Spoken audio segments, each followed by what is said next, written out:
guys, and welcome back to another video. Today I'm doing another book haul. I've been trying to do one like every couple of months. I like to space them out a little more because I've tried to slow down on buying books, and that way I have a substantial amount to show you each time.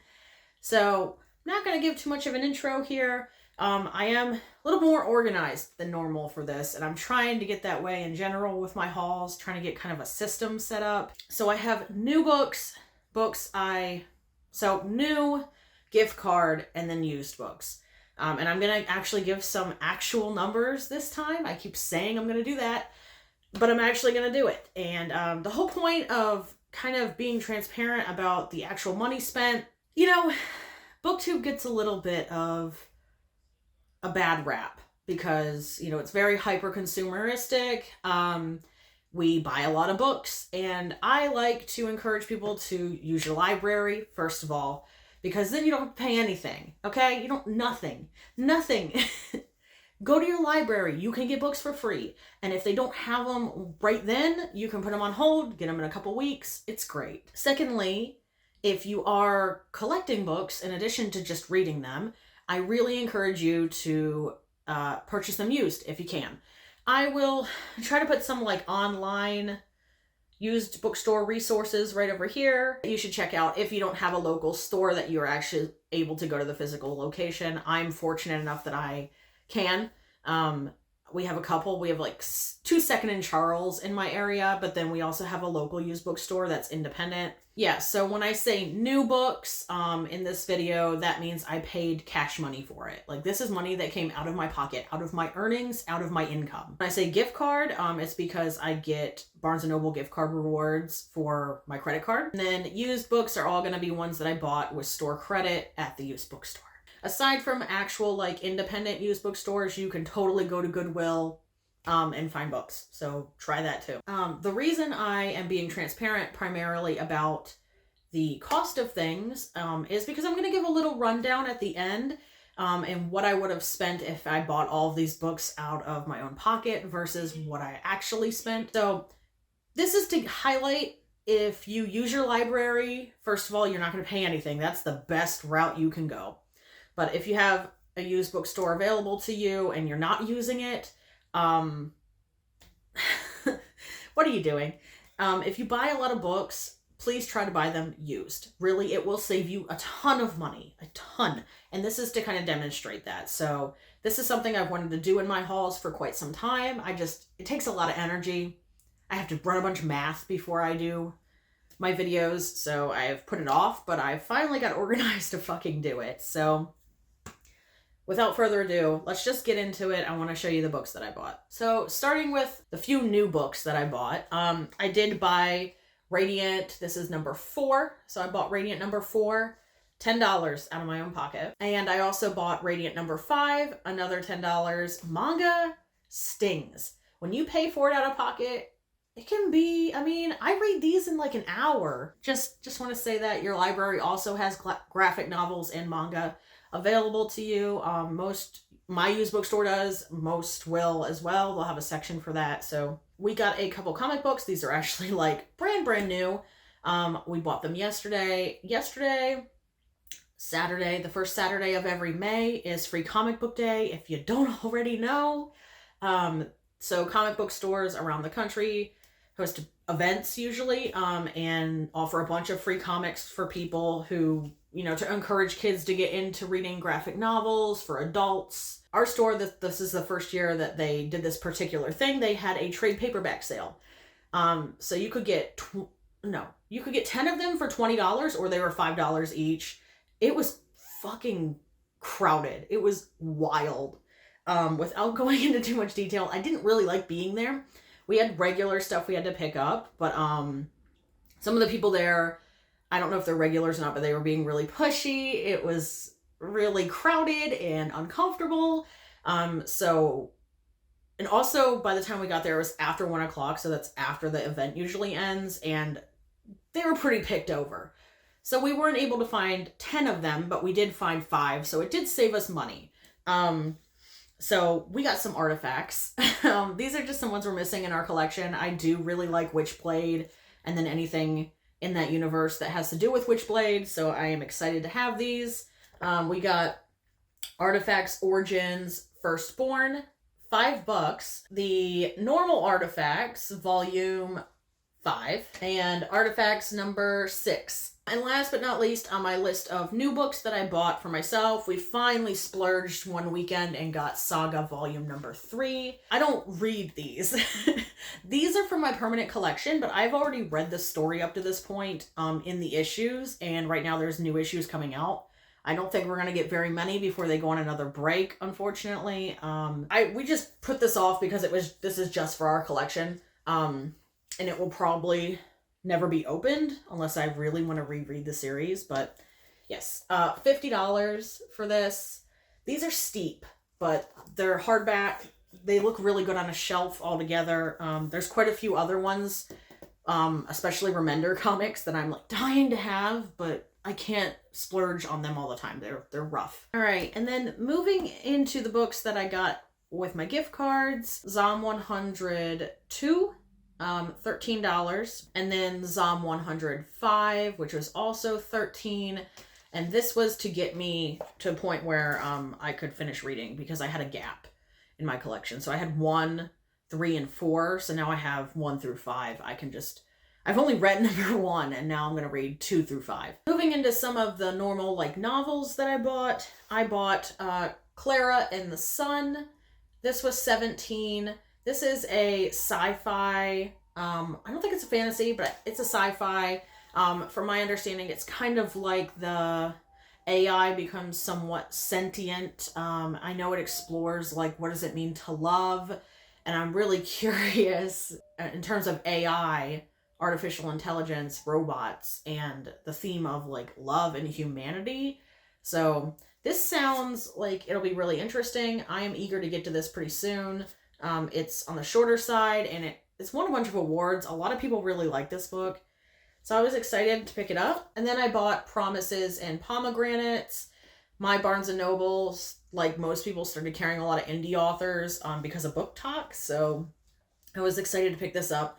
I actually don't know what this retails for. I just kind of put a general, so I put 15. I'm going to assume that's a pretty average, maybe underestimating the cost of a paperback, but, it's another Persephone and Hades retelling. I'm a sucker for them, and if you hate it, then I don't know what to tell you. I don't. I love it. So obviously, I had to add that to my collection because your girl is a slut for Hades and Persephone. And then I finally found an actual copy of The Soulmate Equation. I really like Christina Lauren. And last but not least, with my gift cards, I bought If We Were Villains. I think this is like a thriller, suspense, kind of murder mystery. Now we're getting into the used books, which is where I have the most. Because obviously they're cheaper. I can buy a boatload of them. So I'm going to blow through them. I got a Brandon Sanderson book.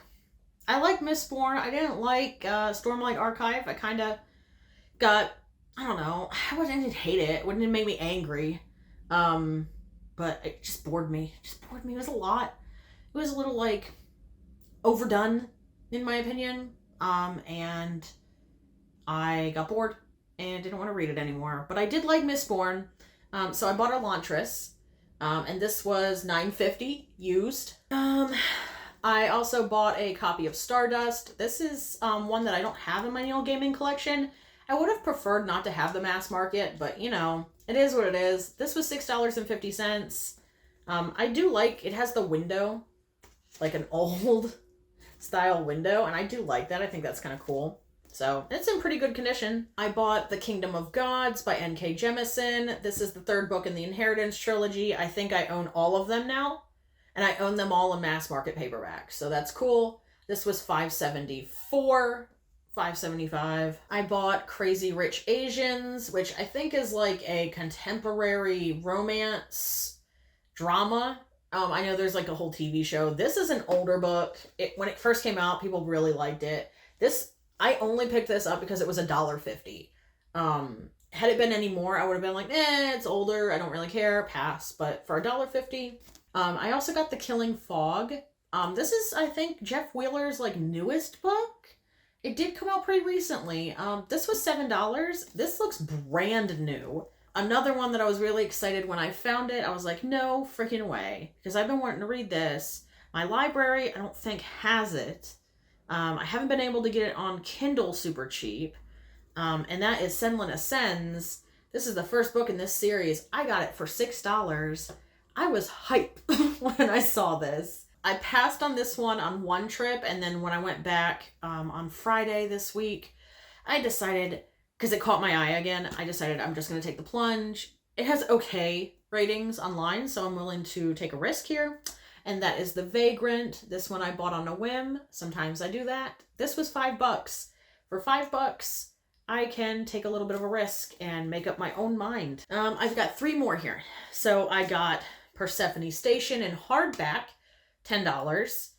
This is a sci-fi. I think it's like kind of like 2 people fighting for control of like a planet slash like space station type thing. Sounds interesting. The cover is really cool. So this one's been on my radar, but like low on my radar, but for $10 I can splurge on the hardback. And I also bought The Thousand Eyes in hardback.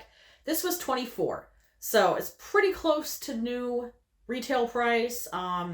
But seeing as I spent store credit on it, technically I didn't pay anything out of pocket for it. So I was really excited to find this. The only thing is I have The Unspoken Name in paperback, and this one's now hardback. So if I do keep them, they won't match. But oh well. And last but not least, I picked up The Dark Forest. This is the sequel to The Three-Body Problem.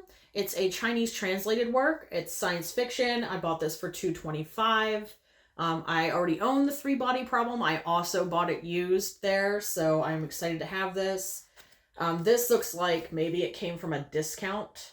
Maybe like an Ollie's or a, I don't know, dollar store or something. Like a Five Below, because it has the black markdown on the side. But, you know, it's not misprinted, so that's not the case. That's not what's going on with this. I have bought a misprint there before. It reads perfectly fine, but the dust jacket was misprinted. I want to summarize basically the totals of what I paid for everything. So in new books, I spent out of my own pocket $146. That's not including tax, okay? $146 for new. I'll put them all over here, okay? And then in gift cards, I spent $93. Again, that wasn't out of my own pocket. That's money that's just given to me for putting bills on my credit card, essentially. So yeah, $93 in gift cards. And then used, I spent $77.50. Now that is in the used price, okay? That's what the used bookstore was selling them for, based on the suggested retail price. So what I would have paid for them had I bought them on Amazon, had I bought them at Barnes & Noble, without spending gift cards, out of my own money, okay? $400. So I spent $146 and I got $400 worth of books. This is why I was stressing at the beginning. Use your library, because first of all, that is $0. Zero. Okay? Unless you get late fees. So, but they're really insubstantial. They're really not a lot of money, okay? So please use your library. I'll put there's some resources I know for people who don't have a great library, that certain ones that are in the US do offer memberships. They do offer library cards for people out of the area and that type of stuff. So I'll try to put that here on the screen, but basically buying $400 worth of books for $150, essentially. That's pretty much a regular haul for me too. That's pretty normal. That's pretty average. That amount of books, that amount of spending, that's pretty normal for me. So, you know, when you see these huge hauls for me, first of all, note that they're over a couple of months, 2-3 months, okay? Second of all, note that I buy the majority of them with gift cards and store credit. So, like I said, my bookshelf does kind of have a cyclical thing to it too. If I don't want to keep a book for my permanent collection, it goes to the used bookstore. I get paid for that, and then I turn around and buy books I want to continue reading that then go on my bookshelves. So I don't keep everything for my permanent collection, and what I don't keep, I currently take them to a used bookstore. It's probably something I'll continue doing, although I would like to donate some of mine, especially the newer releases, to a library in my area. It's just, right now, with the amount of reading I do and the amount of book buying I do, this makes the most sense financially for me.